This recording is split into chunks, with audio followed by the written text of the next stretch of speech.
Hey, what's good, YouTube? Today we're gonna react to the top 10 mid-range shooters in NBA history. So let's see. It's gonna be a couple. Kobe got to be in there. Michael Jordan got to be in there. Chris Paul got to be in there as well. He was a great mid-range shooter. Oh yeah, DeMar DeRozan, because that's all he do. He be spamming that shit. And Dirk. But let's get into a reaction. Let's see who's the top 10.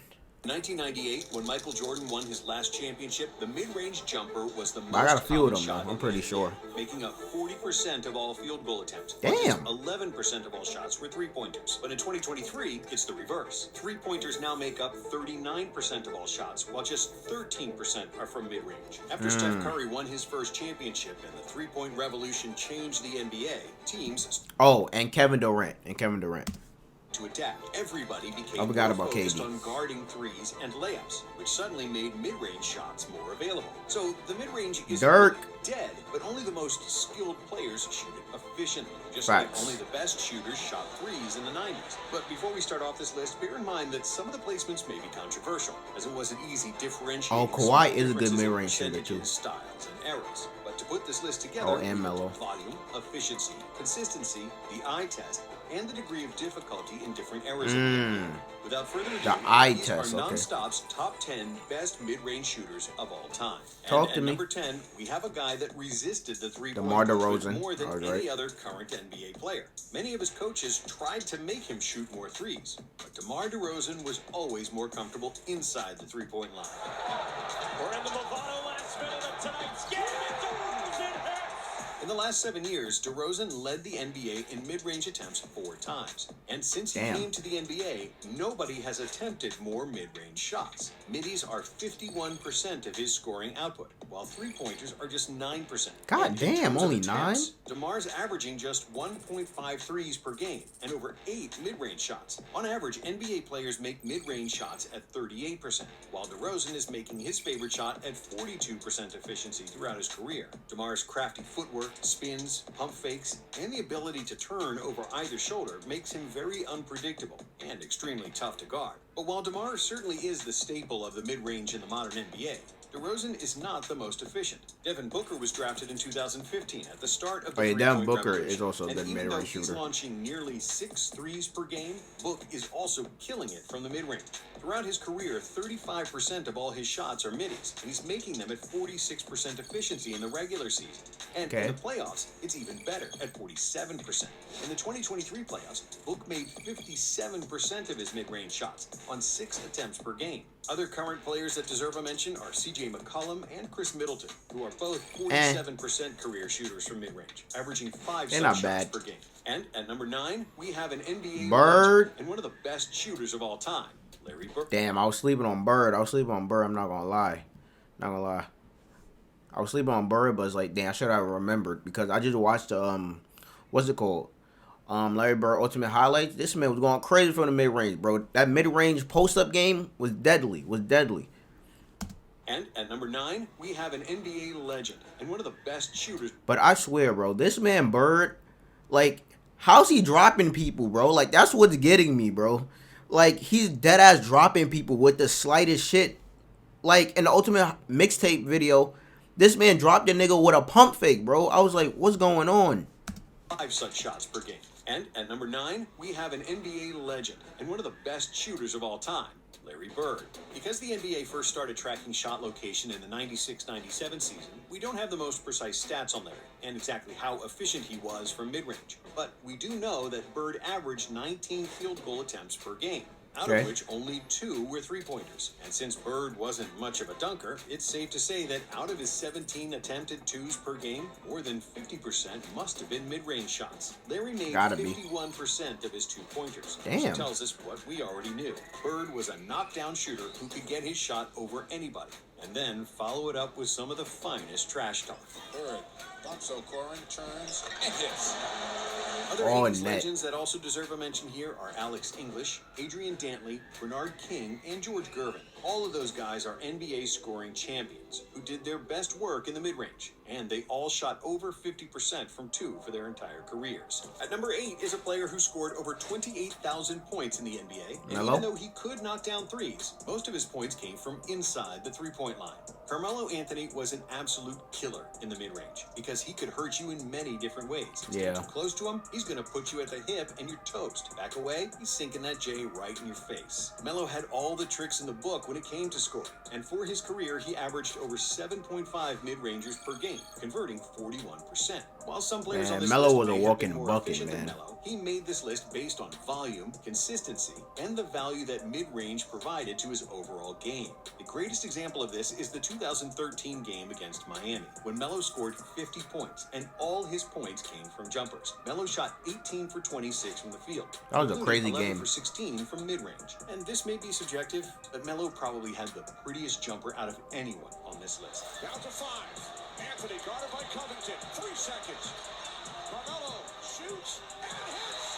Carmelo Anthony. Another former Knicks legend that deserves a mention is Allen Houston, a two-time All-Star and their best player in the 1999 Finals run. Houston's game winner in the 99 playoffs against the Heat was one of the most clutch moments in Knicks playoff history. That usually means something for Ewing. Allen Houston. Houston ducks under. Got it. 8 tenths left. He shot 46% from mid-range during his career on 6 attempts per game. And at number 7 is a guy that's mainly known for his trash talking, defense, and the phrase, But don't get it twisted. Kevin Garnett had a hell of a jumper, too. KG played in the era of stretch fours in the 90s and 2000s. Power forwards that could shoot, but their range rarely extended beyond the three-point line. Karl Malone was one of the first stretch fours, and his legendary elbow jumper after a pick and pop with John Stockton was a killer. Then came Tim Duncan and his equally legendary bench shot. Tim Duncan, Chris Webber, too. Kyle Gasol, David West, Carlos Boozer, and Al Horford were all stretch fours from that era that made numerous All-Star teams, and they deserve to be mentioned here. But among all those guys we mentioned, Garnett was the most consistent and most efficient. Mid-range jumpers made up for 55% of his total offense, and he connected on 45% of them. In the playoffs, his efficiency didn't drop off either, and KG made 44% of his mid-range jumpers in 143 playoff games. And at number 6, we have a guy that played Garnett and who influenced... Damn, Kobe only 6? I thought he'd be up higher. The Black Mamba was dangerous from all areas of the floor, but he was most venomous in the mid-range. For every defensive move, Kobe had a counter move, a feint, spin, cross, or pump fake, and it was impossible to predict what he was going to do. Greatness, man. Mid-range shots were the biggest part of Kobe's offensive diet, as 44% of all his field goal attempts were middies, and he made them at 41% efficiency in the regular season and 42% in the playoffs. And while there are players whose efficiency numbers are better than Kobe's, we have to consider that Mamba played in the 2000s, which was the hardest era ever for NBA scorers. Kobe had to deal with hand checking until 2004, then zone defenses, double and triple teams, and out of all the players on this list, his jumpers certainly had the biggest degree of difficulty. The fact that he increased his efficiency over like 5 people is and shit. spectacular, especially because he averaged more than 9 mid-range shots per game. In the 2010 playoffs, Bryant played with a broken finger and a bone spur in his ankle, and he still made 45% of his mid-range shots throughout the playoffs, and then clinched the title for the Lakers. At number 5 is a guy that has 2 Finals MVPs, enormous hands, and a weird laugh. Kawhi Leonard. Kawhi came to the NBA in 2011. He wasn't known as a shooter, and he averaged just 8 points per game. But as Duncan, Ginobili, and Parker were getting older, Kawhi started getting more comfortable on the offensive end. And thanks to his crazy work ethic, it didn't take long before he became one of the best shooters in NBA history.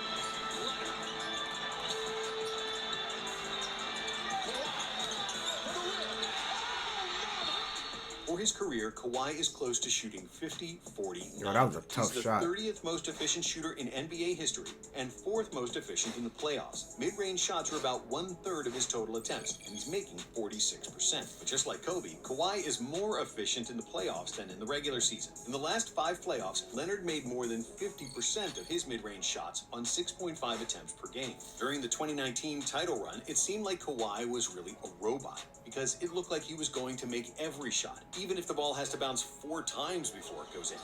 It's off to Leonard, defended by Simmons. Is this the dagger?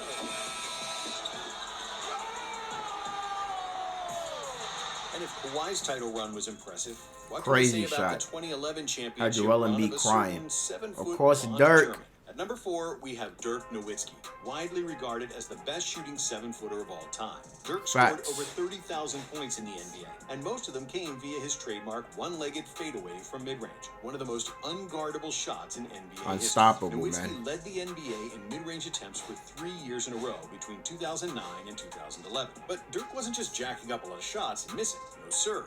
Dirk was always among the most efficient players, too, and that's why he ranks so high on this list.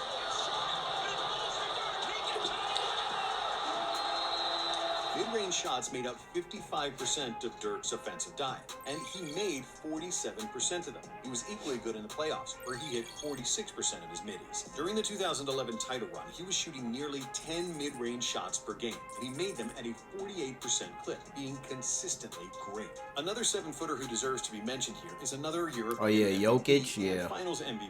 Nikola Jokic. The Joker's biggest strength is his passing, which slightly overshadows the fact. Bro, I swear, this man Jokic, yo, he's fucking unstoppable, bro. Like, on the offensive end, this man legit can't be stopped.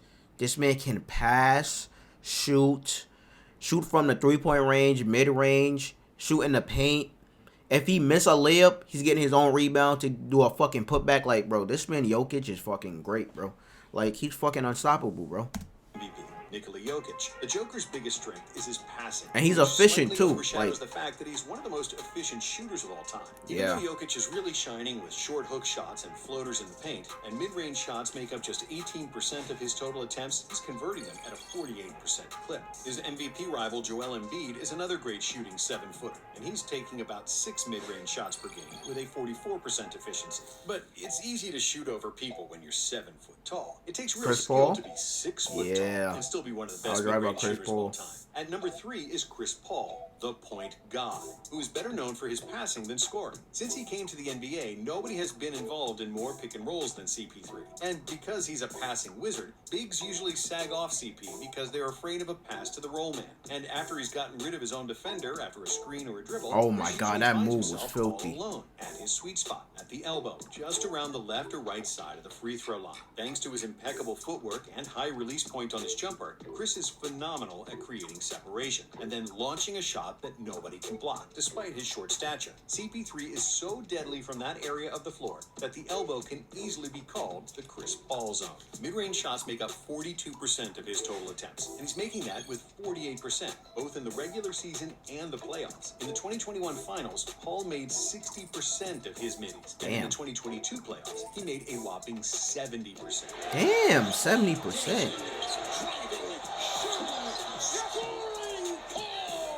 But since we're talking about Hall of Fame point guards, we have to give an honorable mention to Oh, a few yeah, more Steve players. Nash. Steve Nash is one of the greatest shooters of all time, and it's a shame that he didn't shoot more. He converted 48% of his mid-range shots, even though he attempted just 4 per game. The greatest shooter of all time, Mr. Steph Curry, is not an avid mid-ranger, but he still makes them with Nah, not 46% really. efficiency, both in the regular season and the playoffs. Kyrie Irving is slightly better at 47% in the regular season, but is worse in the playoffs at 44%. Damn. But among all current players, when the game is on the line and the team needs a mid-range shot for the win, we would pick nobody above Kevin Easy Durant, Money yep. Sniper. At number 2 is Kevin Easy Durant, Money who's Sniper. breaking all kinds of mid-range records. Over the last 25 seasons, there are 1,700 different times that a player has taken at least 250 mid-range jumpers in a season, and there are just 3 times that a player has shot over 55%. All those 3 seasons belong to Kevin Durant, who in 2023 shot 57% from He's just an mid-range, efficient and in scorer, 2022 man, and like- 21, 55%. Needless to say, KD led the league in mid-range percentage in the last 3 regular seasons. In the playoffs, he led the NBA in mid-range attempts in the previous 3 seasons and also in 2019. For his career, Durant averages 7.7 mid-range attempts per game, or about 41% of his total shots. He's a 47% career shooter between 10 feet and a three-pointer, and he has that same 47% efficiency in the playoffs. His ball handling, shooting touch, size, and strength make him one of the most elegant and most unstoppable mid-range scorers ever. Most of the time, defenders can do nothing to stop him, but hope he misses the shot. Oh my, oh God. Oh God. Similar story goes for the defenders that had to guard the number 1 MJ. on the list. It wasn't a 7-footer, course. but he had a 48-inch vertical, and nobody could stay in the air as long as him. Of course, we're talking about Mr. Air himself, Michael Jordan. In the earlier part of his career, MJ was known more for his dunking, while his jumper and post game weren't yet polished. But ever since he hit that shot over Craig Elo in 1989, mid-range jumpers became the biggest staple of Jordan's game. He looks, he gives to Jordan. Jordan to the circle, puts the shot in the air. Good! The game's over, and the Bulls have won. His unreal athleticism allowed him to create separation whenever he wanted. And even when he was doubled, he could still sink his patented turnaround jumper Tough. without ever getting blocked or even bothered. And because of his enormous Tough. hands, defenders couldn't strip the ball from him either. In the early 90s, when Jordan started lifting weights and added muscle, he could also create separation with his back and shoulders. And there was literally nothing a defender could do to stop him. We were already mentioning that the NBA started tracking shooting locations in 97. So we only have Jordan's exact shooting numbers in his final 2 seasons in Chicago and the 2 years he spent in Washington as a 40-year-old. But in all 4 of those seasons, MJ led the NBA in mid-range attempts, averaging 14 mid-range attempts per game. The mid-range was a surreal 65% of his total scoring output, and Jordan made 45% of those shots. Before his first retirement in 93, Jordan averaged 22 two-point shots per game on 53% field goal percentage. Damn. Which means that he probably led the NBA in mid-range attempts. Whoa, hold on, bro. That was crazy. That was crazy. Field goal percentage, which means that he probably Man caught that shit like he fucking Odell Beckham, bro. And nigga palmed the basketball while he caught that. Bro, that's insane. Like, Jordan, hey, the GOAT, bro. On 53% field Bro, goal nigga percentage, palmed which that means bitch. he probably led the NBA in mid-range attempts every year. That automatically went to a Efficiency jump in the shot? That's 40s. crazy. While we'll never know the true numbers, it doesn't matter. We have seen enough Jordan game winners that we can safely say that he's the greatest mid-range shooter of all time. Facts. Hey, man. Hey, man. Of course, it's the fucking GOAT that's the #1 spot. Of course, it's the fucking GOAT that got the #1 spot for mid-range shooters.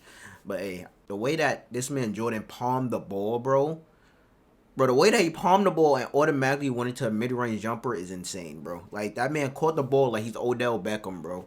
They automatically went to a jumper. Like, that's insane. But, hey, I was able to pick out, what, like six of the mid-range shooters? I forgot about Kevin Garnett, bro. Yeah, Kevin Garnett was also a good mid-range shooter, too. I was sleeping on him, I'm not gonna lie. Oh, yeah, I was sleeping on Kevin Garnett and fucking Kawhi Leonard, bro. Like, Kawhi, yeah. Especially during that Raptors run, that man was a demon. But, hey, fire video, though, from Nonstop Sports. This was the top 10 mid-range shooters. Hey, I pretty much agree with everyone on this list, to be honest with you. You know, like, comment, subscribe. Suggest anything else you want to interact to, you know, down below in the comments. But check it out, and next one.